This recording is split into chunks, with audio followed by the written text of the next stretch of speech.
진구 아버지 읍내에 자주 보이더라. 다방 가신 아들이 줄줄 따라다니던데 그 사람 따라다녀 봐야 소똥 냄새밖에 더 맡겠소.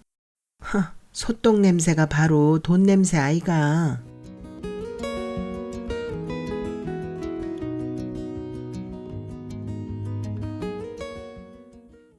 소 키우는 여자.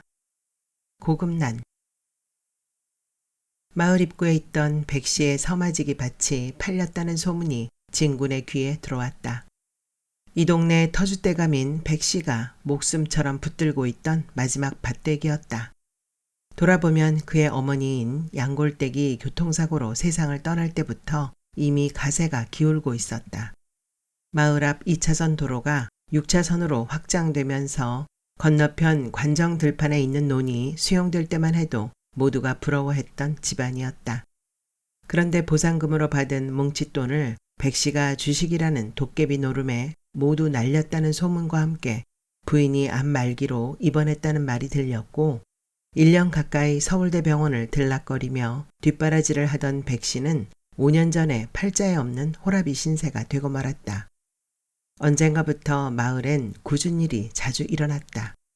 관정 들판 귀퉁에 있는 논값이 치솟을 거라며 신나있던 차리댁 남편은 모내기를 끝내고 돌아오는 길에 트럭에 받쳐 경운기와 함께 숨졌다. 게다가 장날 술 한잔 걸치고 무단횡단을 하다가 저승길로 간 사람도 여럿이었다.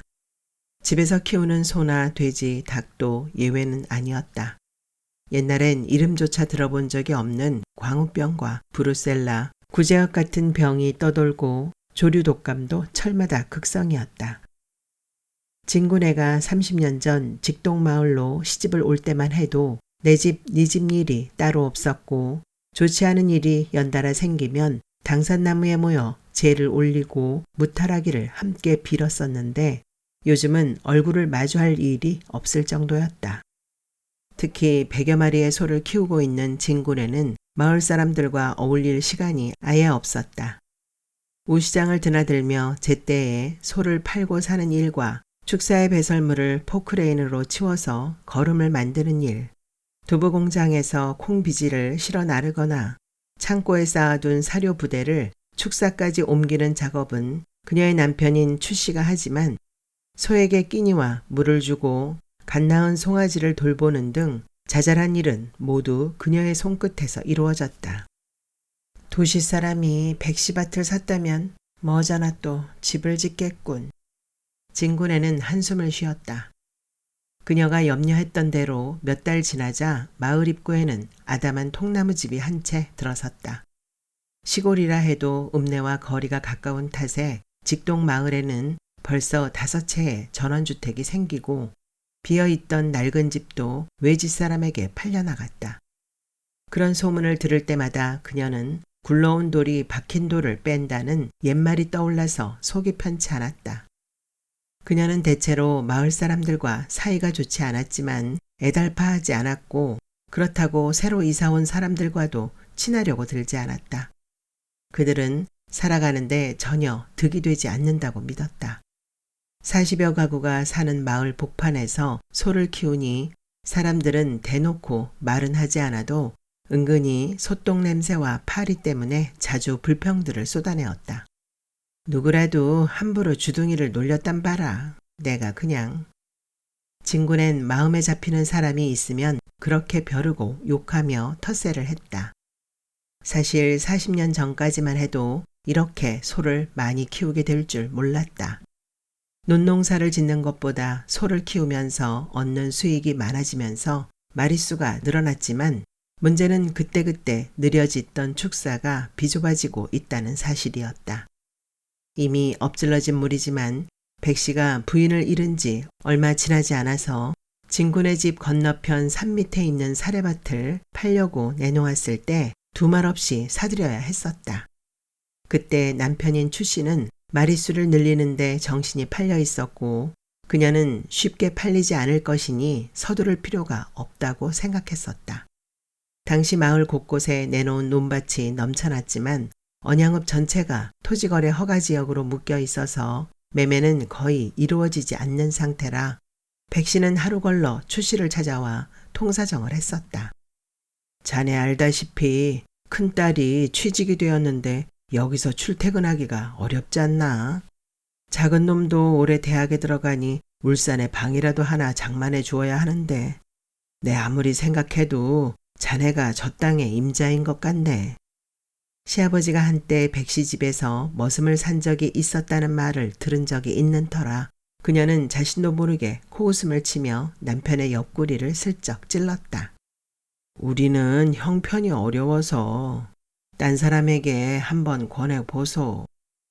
그때만 해도 사실 큰 소 몇 마리 내다 팔고 농협에서 융자를 조금만 받으면 충분히 마련할 수 있는 돈이었지만 가격이 한껏 내려갈 때까지 기다려도 늦지 않을 거라고 믿었었다. 진군에는 백 씨의 밭을 10년 가까이 공짜나 다름없이 부쳐먹고 있었다. 천평이 좋긴 없는 그 밭은 꿩이나 고라니들이 밭작물을 망쳐놓는 일은 있어도 온갖 채소와 잡곡이 나오는 알짜배기 땅이었다. 게다가 농사일과 거리가 먼 백 씨는 추수 끝에 마른 고추라도 몇 근 주면 흥감해하는 반 거들충이었으니 나쁠 것도 없었다. 백 씨는 여기저기 복덕방을 돌아다니는 기색이었지만 땅을 보러 오는 사람도 없었다. 그런데 마른 하늘의 날벼락처럼 어느 날 도시 사람에게 그 밭이 팔렸다는 소문이 들렸다. 진군에는 가슴속에서 쿵 하고 하늘이 무너지는 소리를 들었다. 백 씨를 나무랄 수 없었다. 곧 계약이 이루어질 것 같으니 한 번 더 생각해 보라고 통사정을 했을 때 다급해지면 저런 꿍꿍이 작전을 쓸 수도 있구나 하며 내심 비웃었던 것이다. 잔금을 받는 날에 맞추어 밭을 비워달라는 각서를 만들어 왔을 때까지만 해도 기회는 있었다. 마음으로는 계약금을 물어주고도 땅을 잡고 싶었는데 이상하게도 감자를 심어 놓았기 때문에 비워줄 수 없다며 오히려 어깃장이 나왔다. 상할 대로 상해 있는 감정에 불이 붙은 것은 밭을 산 사람이 이 마을 반장인 김 씨의 친구라는 사실을 알았을 때였다. 김 반장은 백 씨의 사정이 딱해서 친구에게 말 한마디 했더니 바로 계약으로 연결되었다며 변명을 했다. 깨진 사발을 두고 그들 부부는 서로를 탓하면서 다투었고 추 씨는 술을 마시고 김 반장을 찾아가 행패를 부렸다. 그래 소개비를 얼마나 받아 처먹었노? 그날도 추 씨는 김 반장 집으로 가서 애먼 말로 북대질을 했다. 반장은 참는 것도 한계가 있다며 가슴팍을 떠밀었는데 그 장면을 본 진군애가 쏜살같이 달려와서 끼어들었다. 그러자 지난 여름 논물 때문에 진군애에게 곤욕을 치른 반장 부인인 영실내가 소매를 걷어붙이고 나서는 바람에 벌싸움이 되고 말았다. 내가 호락호락 물러나지 않을 끼다. 10년이나 밭을 부쳐먹었으면 나도 주장할 권리가 있어. 권리가. 진군의 폐악에 영실내도 속에 있는 말을 쏟아내었다. 세상에 입은 삐뚤어져도 말은 바로 하랬다고. 공짜로 밭을 부쳐먹었으면 고마운 줄 알아야지. 땅세를 한번 주었나 갈라먹기를 했나. 그렇게 남의 손에 넘어간 것이 억울할 것 같으면 적당하게 타협해서 사든지. 남의 물건을 거저먹으려고 들었으니 도둑놈 심보가 따로 있나. 축사만 해도 그렇지. 동네 사람들이 눈 감아주고 있는 것도 모르고. 사료 창고까지 축사로 쓸 정도로 마릿수가 적정량을 초과한 상태라 이리저리 정곡을 찔린 셈이었다. 도둑놈? 인연이 어디서 함부로? 입에 거품을 문 진군애가 갑자기 영실내의 머리채를 잡고 늘어졌다. 영실내 기갈도 만만치 않아서 한바탕 난리가 났지만 남자들이 뜯어말리는 바람에 육탄전은 길지 않았다. 그러나 그날부터 네 사람은 서로가 외면하는 사이가 되고 말았다. 진군애가 심어놓은 고추 모종은 사람들의 그런 다툼과는 아무 상관없이 잘 자라고 있었다. 가지와 이파리 사이에 하얀 꽃이 자잘하게 피더니 얼마 지나지 않아서 꽃 떨어진 자리에 앙증맞게 작은 고추가 달렸다. 하지만 진군애는 예전처럼 그도 별로 살갑지 않았다. 목에 가시가 하나 걸려 도무지 마음이 편치 않았지만 누구를 나무랄 수도 없는 노릇이었다. 약속했던 사용 기간이 지났지만 진군에는 밭에 씨를 뿌리고 표고버섯 하우스를 손보며 또다시 시비거리를 만들었다. 한바탕 시끄러워지겠다고 마을 사람들이 웅성거렸지만 진군애가 제시한 보상금을 백씨가 내주는 바람에 싱겁게 마무리가 되고 말았다. 그 다음 해, 그러니까 3년 전 봄에 땅 임자는 토목공사를 시작했다. 김 반장과 친구 사이라고 10년쯤 아래로 보이는 건장한 체격의 남자였다. 그가 공사장을 들락거리자 김 반장은 비서처럼 비위를 맞추고 다녔다. 땅 주인은 마을회관에서 신형 텔레비전과 함께 입이 쩍 벌어질 정도의 금일봉을 내놓았고 집집마다 수건을 돌렸다. 그러나 바로 가까이 살고 있는 추 씨에게는 눈길 한번 주지 않았다. 좋은 땅이 쎘는데 하필이면 소똥 냄새 등천하는 곳에 집터 공사라니. 뭐잖아, 축사가 없어지리라 보고 투자하는 거 아니겠나. 우리야 안면 때문에 참고 살지만 저런 사람들이야 걸릴 게 있나. 아닌 말로 진정서라도 넣으면 축사가 오래 버티겠나. 마을 사람들은 누군가가 그렇게 행동해 주기를 바라는 마음을 담아 쑥덕거렸다. 토목공사가 시작되자 포클레인 소음 때문에 새끼 벤 소가 유산하겠다고 진군애가 투덜거렸지만 땅 주인은 눈도 깜짝하지 않았다. 진군애 집이 있는 쪽으로 어른의 키높이로 축대를 쌓고 진입로를 반대쪽으로 낸 뒤 주변에 키 큰 나무를 심어 조경을 해놓으니 축사와 차단되면서 땅은 마치 텔레비전 변신 프로그램에 나오는 여자처럼 모습이 달라졌다. 추 씨는 읍내에 나갔다가 오는 날이면 술을 마시고 제 가슴을 쳤다. 인근에 고속철도 울산역이 생기면서 토지거래 허가 지역이라는 법이 풀리자 하루가 다르게 땅값이 오르고 있었다. 추 씨와 진군에는 불안했다. 본격적으로 소를 키우려면 새로운 땅을 확보하여 축사를 지을 필요가 있지만 마을엔 이미 그럴 만한 땅이 없고 대대로 살아온 고향을 버리고 싼 땅을 찾아 떠날 수도 없는 일이었다. 마을 사람들은 모여 앉으면 새로 생긴 고속철도역과 땅 이야기로 시간을 보냈다. 모인다고 해봐야 입만 살아있는 늙은이가 대부분이지만 종일 텔레비전과 사는 덕분에 누구보다 소식이 빨랐다.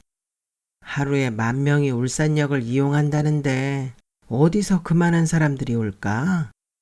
서울까지 2시간밖에 안 걸리고 부산역까지 20분이면 도착한다니까 비행기나 버스 탈 일이 뭐 있겠노? 구영리 쪽에 땅 가진 사람 살판 났네. 사람이나 짐승이나 임자를 잘 만나야 하는 기라 땅도 마찬가지 아니겠나. 거들떠보지 않던 황무지에 저렇게 큰 역이 들어설 줄 누가 알았겠노. 또 백씨의 밭이 저리 참한 집터가 될 줄은 또 누가 알았겠노. 그나저나 세상 돌아가는 모양새로 보니 앞으로 추씨도 골치 아프겠다. 헐값에 땅을 판 백씨는 속이 얼마나 쓰릴꼬. 그래도 백씨는 배가 아파서 자리에 들어놓을 사람은 아니지. 와, 누가 들어눕기라도 했건데. 이쯤 되면 사람들의 목소리는 은근히 낮아졌다.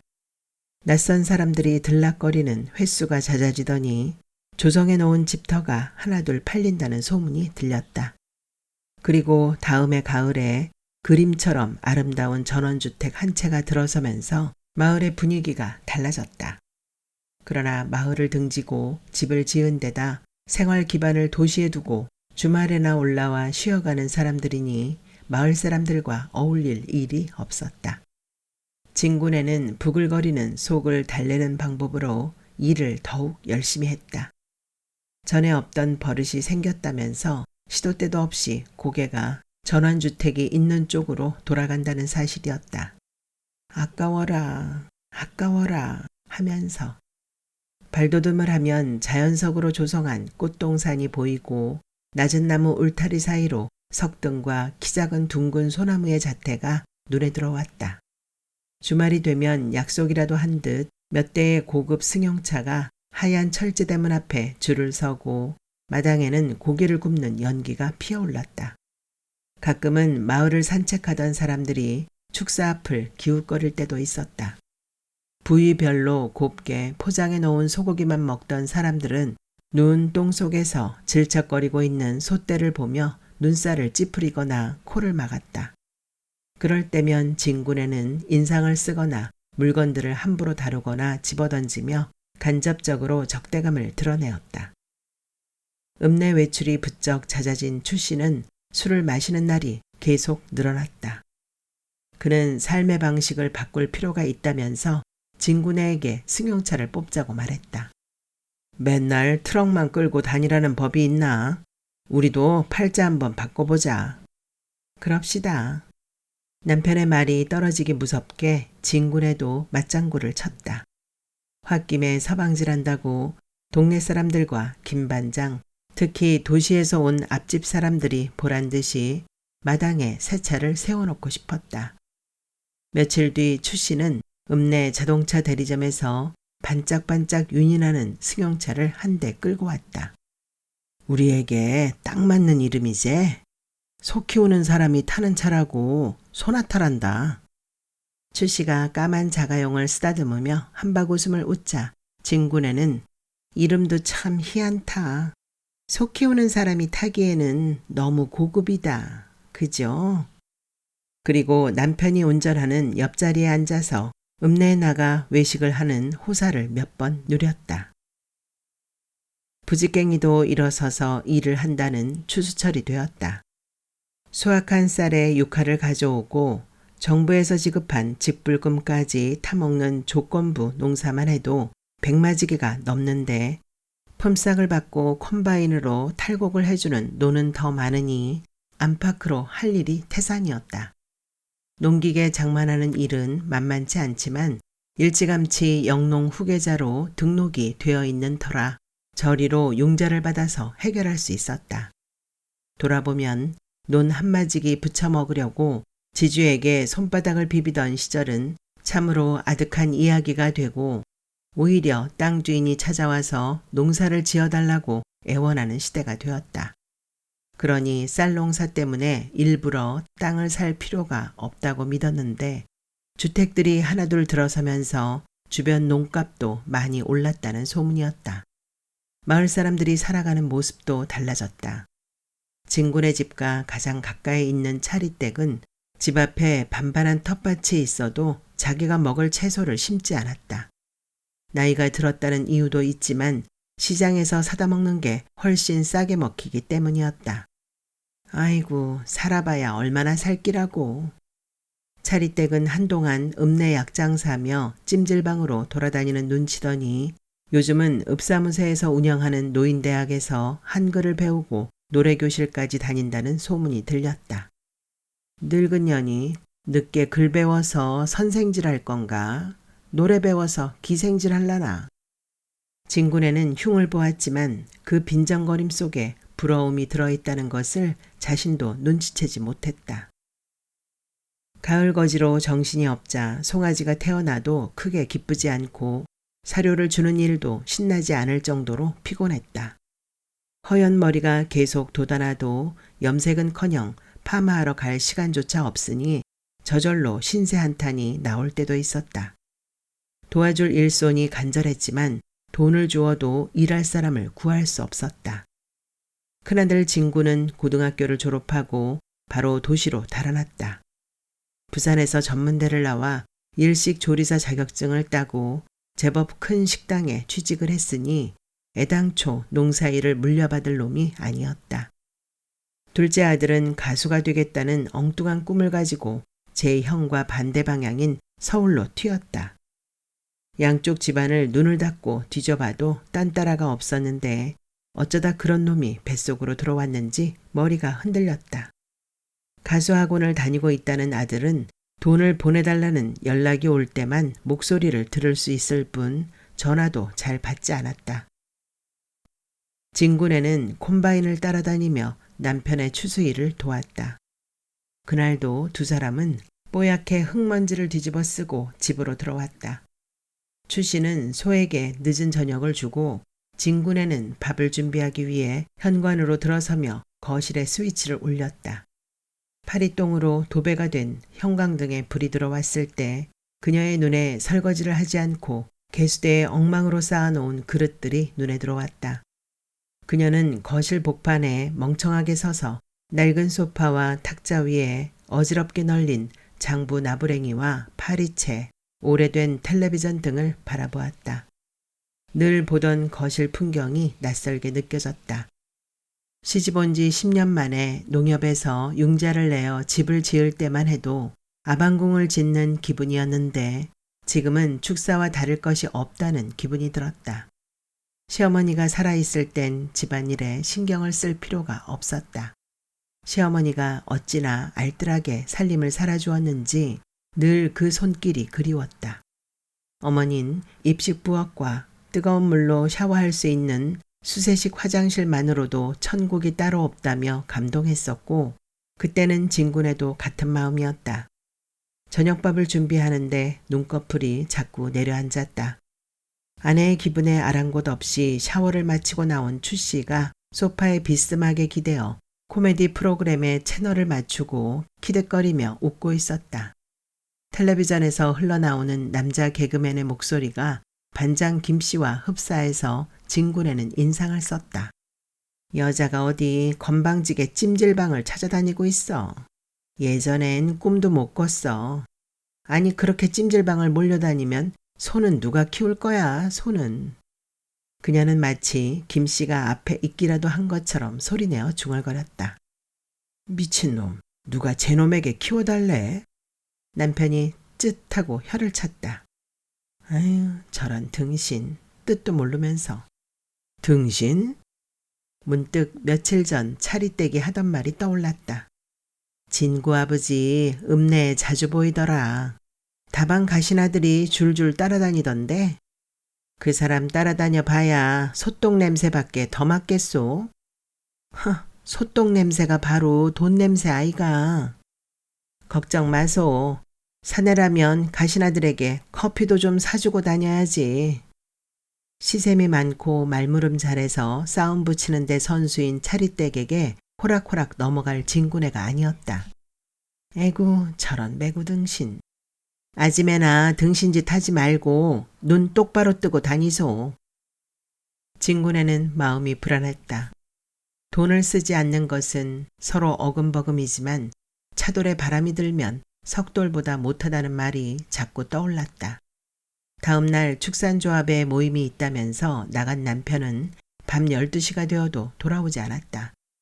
마음을 추스르면서 휴대폰 번호를 눌렀지만 전화기는 꺼져 있었다. 가을거지 하느라 욕개나 보았으니 한 번쯤 친구들과 어울려 다니는 재미라도 있어야겠지 하며 스스로를 달랬지만 매상받은 돈을 축내지는 않을까 걱정이 앞섰다. 전조등 불빛이 어른거려서 현관문을 열었지만 전원주택으로 들어가는 자동차였다. 미등의 빨간 불빛이 모퉁이를 돌아가자 칠흑 같은 어둠이 이내 그 자리를 메웠다. 캄캄한 마당을 배회하던 초겨울 바람이 귀신 소리를 내자 잠자던 소들이 깨어나 웅성거렸다. 목덜미에 찬바람이 감기는 바람에 그녀는 어깨를 움츠리며 현관 쪽으로 돌아섰다. 그때 축사 지붕 위에서 무슨 소리가 들렸다. 흡사 곡소리를 닮은 울부짖음이었다. 살려줘, 살려줘. 그녀는 주먹을 불끈 쥐고 고함을 질렀다. 누구? 어느 놈이고?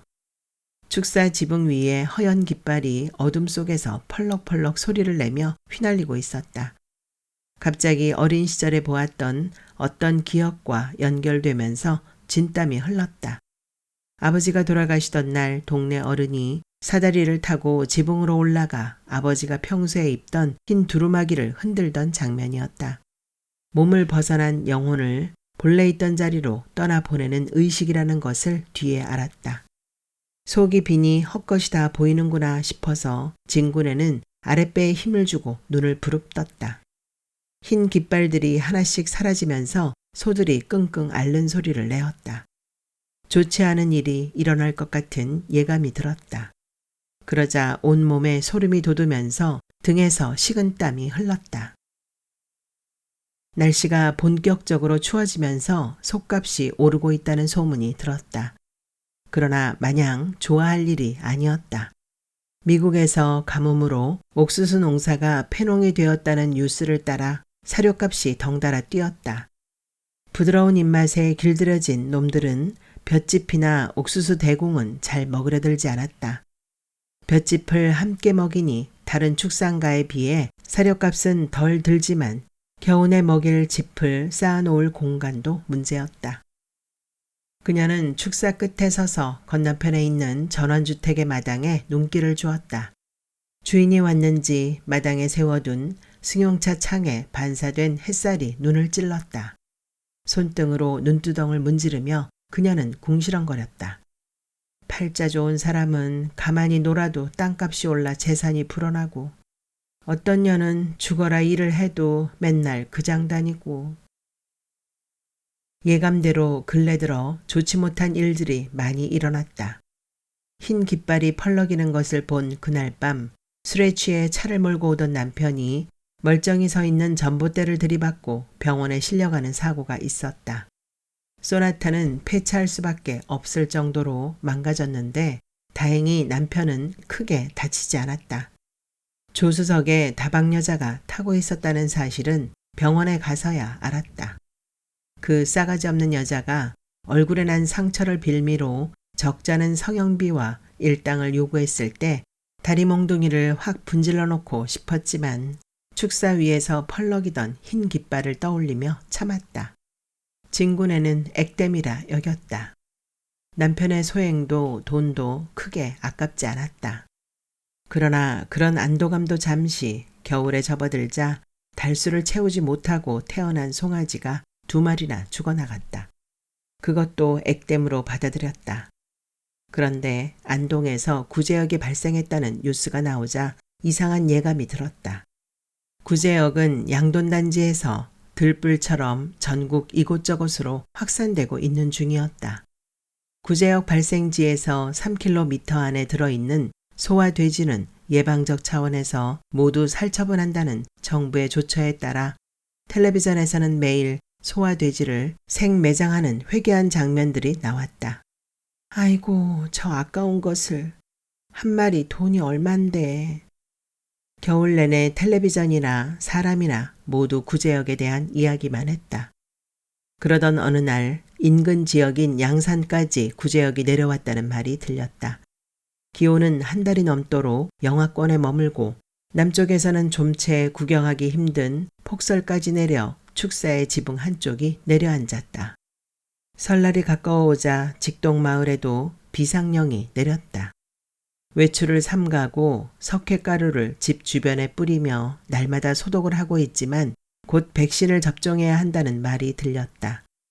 백신을 맞으면 등급이 낮아지고 솥값을 제대로 받을 수 없으니 발등에 불이 떨어진 기분이었다. 다급한 마음의 진군에는 집 앞에 금줄을 치고 마을 입구에 글을 써붙였다. 외부 사람 출입 금지. 마을 사람들은 외부 출입을 삼가하시오. 그 팻말을 보고 직동 사람들은 왈가불가 떠들었다. 산 사람이 바깥 출입을 않고 살 수가 있나? 물론 협조는 해야겠지만. 그러자 차리떼기 한마디로 매조지했다.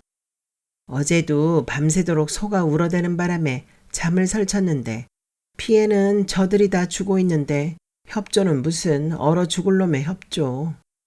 돈 버는 것도 좋지만 참말로 인간이 짐승에게 못할 짓을 많이 하고 있는 기라. 교배를 앞당기기 위해 억지로 젖을 떼면 어미소는 전몸살 때문에 소리를 지르고 송아지는 어미 품이 그리워 마주 울어대는 바람에 온 동네가 시끄러운 것은 다 아는 일이었다. 그런 다음 날이면 차리댁은 서둘러 읍내로 나갔다.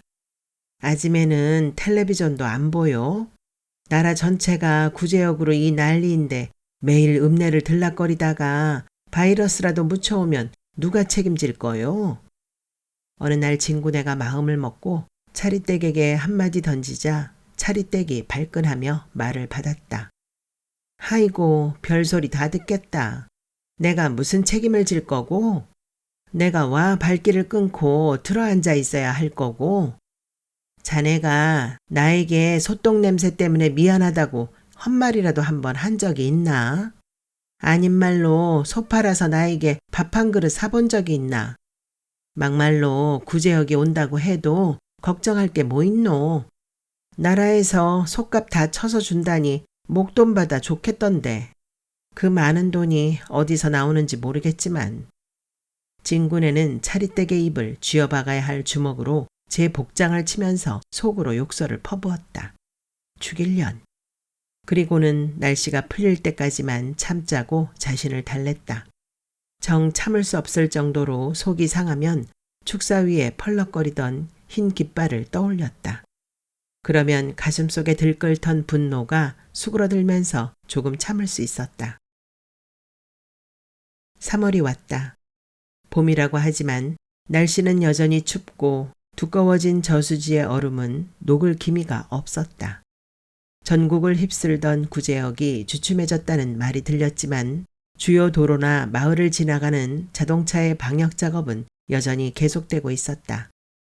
텔레비전에서는 국내 축산업 구조의 근본적인 문제점이 수익성 향상을 위한 밀집 사육에 있다고 꼬집고 육식을 줄이자는 캠페인도 조용히 벌어지는 추세였다. 진군에는 그런 일에는 아예 관심이 없었다. 그저 고비를 무사히 넘겨야 한다는 생각에 대문 밖을 벗어나지 않았다. 만에 하나 소들을 땅에 묻어야 할 상황이 생긴다면 자기도 함께 흙 속으로 들어가겠다고 대상도 없이 엄포를 놓았다.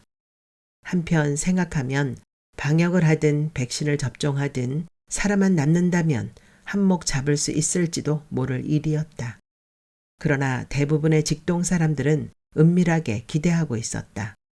구제역이 한번 발생한 곳에서는 3년 동안 가축을 키울 수 없으니 자연스럽게 마을 복판에 있던 축사가 사라질 좋은 기회가 온 셈이었다.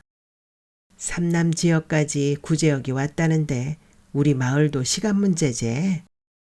초기 같았으면 벌써 살처분을 하라는 명령이 내려왔을 거라지. 저 많은 소를 어디다 묻을까? 자기 땅에 있는 것도 아니고 마을 안에는 상수도 때문에 안 될 일이고 관정 들판에 파묻을 수밖에. 관정 들판 땅 임자들이 쉽게 내놓을까?